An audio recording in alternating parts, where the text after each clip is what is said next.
Dès ce vendredi 6 janvier 2023, les meilleurs maestros de N'oubliez pas les paroles viennent s'affronter dans cette deuxième édition de la Ligue des Maestros. Qui sont les champions du jeu de Nagui qui seront présents durant 2 jours pour tenter de succéder à Renaud. Une compétition en chasse une autre.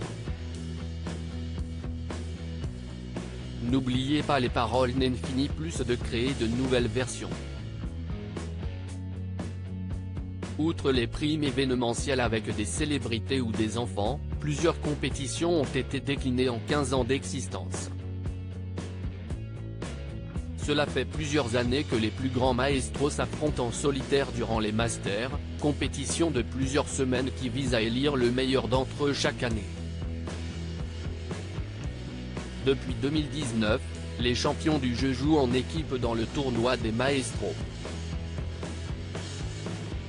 L'équipe gagnante peut remporter jusque 100 000 € pour une association caritative.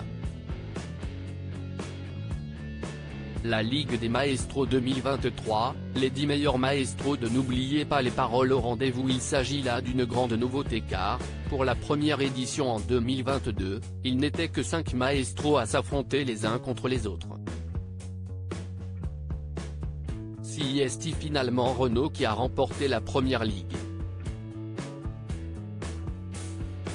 2022 fut une bonne année pour le Belge qui a aussi remporté les Masters en novembre dernier.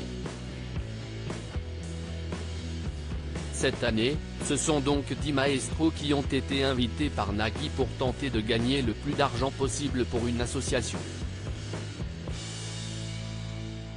Et pas n'importe quel maestro car il s'agit tout simplement des 10 meilleurs candidats au classement global de l'émission.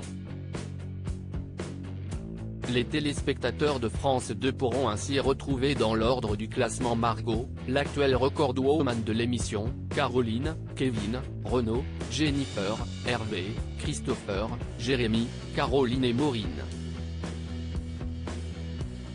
La Ligue des Maestros 2023, cette nouveauté qui change la mécanique du jeu de Nagui après s'être affrontés en solitaire puis en équipe, les maestros jouent pour la première fois en binôme.